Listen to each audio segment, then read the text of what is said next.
देश के बड़े प्राणी संग्रहालयों में से एक गोरेवाड़ा प्राणी संग्रहालय 27 जनवरी से पर्यटकों के लिए खोल दिया जाएगा। 60 करोड़ की लागत से गोरेवाड़ा फॉरेस्ट रिजर्व में तैयार किया गया है। प्राणी संग्रहालय का उद्घाटन 26 जनवरी को मुख्यमंत्री उद्धव ठाकरे के हाथों होगा। इसे तैयार करने वाले forest development corporation of Maharashtra के मुताबिक यहां पर्यटन प्रेमियों को सफारी का अलग ही अनुभव हासिल होगा। नागपुर में हाल ही में बनाए गए गोरेवाड़ा जू का 26 जनवरी को मुख्यमंत्री उद्धव ठाकरे के हस्ते उद्घाटन होगा। इसी के साथ इसे आम नागरिकों के लिए खोल दिया जाएगा। देश भर में टाइगर कैपिटल के रूप में पहचाने जाने वाला नागपुर शहर इस अंतर्राष्ट्रीय प्राणी उद्यान के माध्यम से विश्व के पर्यटकों का ध्यान आकर्षित करेगा, ऐसा इसे विकसित करने वाले forest development corporation of Maharashtra के अधिकारियों ने व्यक्त किया। ये जो गोरेवाड़ा जो फॉरेस्ट है वो एक 1914 हेक्टर में है, तो उसमें पहले 500 हेक्टर जो है वो जू के लिए डिवोटेड है और बाकी एरिया गोरेवाड़ा रिजर्व बोल के रखा है, जिसमें आपको नेचुरल फॉरेस्ट दिखने को मिलेगा और आप फ्रीली उसमें अपना गाड़ी लेके घूम सकते हैं। बट ये जो 450 के आसपास 500 के आसपास जो हेक्टर है उसमें मेनली अभी जो फर्स्ट कंपोनेंट ये रहेगा कि इंडियन सफारी में 4 कंपोनेंट्स हैं।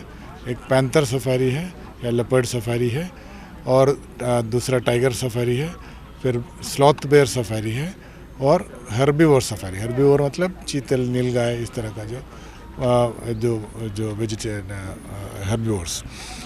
तो ये इंडियन सफारी का इनॉग्रेशन अभी 26 जनवरी को हो रहा है। वो पार्क का फर्स्ट कंपोनेंट है, इसलिए वो पार्क का इनॉग्रेशन है। और इस पार्क को बाला साहब ठाकरे इंटरनेशनल जूलॉजिकल पार्क नामकरण किया है। तो ये इसके बाद बहुत सारे एडिशंस आएगा कि जू कोई कभी एक स्टेल नहीं होना चाहिए, उसको वही शुड रिमेन डायनेमिक। और डायनेमिक रखने के लिए हम बीच बीच में नए नए अट्रैक्शंस ऐड करते रहेंगे। जैसे अफ्रीकन सफारी, 1 साल के अंदर अफ्रीकन सफारी आ जाएगा, तो सारे African animals, zebra, giraffe, lion, cheetah, इस तरह का जो एनिमल्स आएंगे। उसके बाद कुछ वॉकिंग ट्रेल हम लोग को अभी बस में जा रहा है, बस में लोग बैठेंगे और वो क्लोज्ड एयर कंडीशन बस से वो बाहर के एनिमल्स को देखने वाला है। एनिमल फ्रीली घूम रहा है, बट उसके जगह पर लोगों को अगर घूम के कुछ देखना है तो उसके लिए भी एक वॉकिंग ट्रेल डेवलप कर रहा है। तो दैट इज़ अनदर कंपोनेंट। फिर एक्सोटिक बर्ड्स का एक एवियरी बनाएंगे, वो एक कंपोनेंट रहेगा। फिर नाइट सफारी रहेंगे, फिर वो एक ट्रेल ऑफ सेंसेस बोल के, सो वेरी इमेजिनेटिवली ये जू डिज़ाइन किया हुआ है। तो ये वेरी इंपॉर्टेंट स्टेप है और ये स्टेप इसका उद्घाटन भी है। और उसके साथ नागपुर को ये जो अपना जो टूरिज्म मैप में एक बहुत इम्पोर्टेंट प्लेस, महाराष्ट्र का टूरिज्म मैप में नागपुर को एक बहुत इम्पोर्टेंट प्लेस मिलने वाला है। गोरेवाड़ा जू को स्वर्गीय बाला साहेब ठाकरे का नाम दिया गया है। गोरेवाड़ा फॉरेस्ट रिजर्व 1914 हेक्टर में फैला हुआ है, जिसका विकास 3 चरणों में होने वाला है।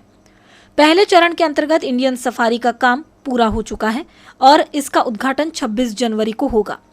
564 हेक्टर में फैला गोरेवाड़ा प्राणी संग्रहालय देश के बड़ा प्राणी संग्रहालयों में से एक है। यहां आने वाले लोगों को सफारी का अलग ही अनुभव और आनंद प्राप्त होगा।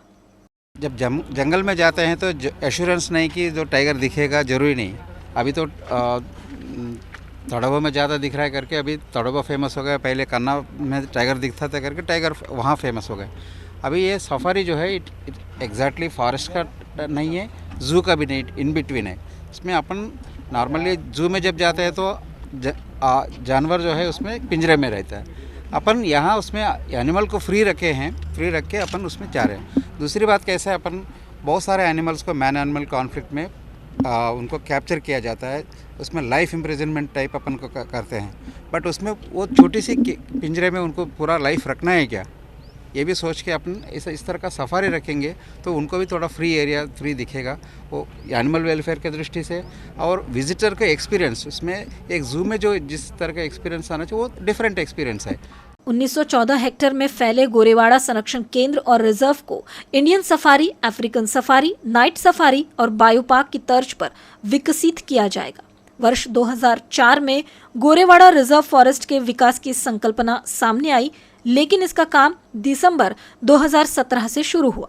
कुल 450 करोड़ रुपए के इस प्रोजेक्ट को पीपीई के माध्यम से विकसित किया जाना है, मगर निजी पार्टनर को लेकर सामने आई दिक्कतों के बीच राज्य सरकार द्वारा उपलब्ध कराए गए 95 करोड़ की प्राथमिक निधि से इंडियन सफारी का पहला चरण पूरा किया गया।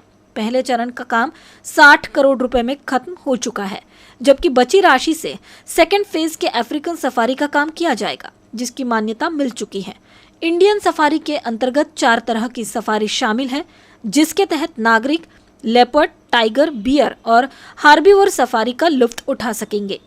सफारी का आनंद उठाने के लिए नागरिकों को ऑनलाइन रजिस्ट्रेशन करना पड़ेगा और शुरुआत के 1 महीने टिकट डिस्काउंट रेट में उपलब्ध रहेगी।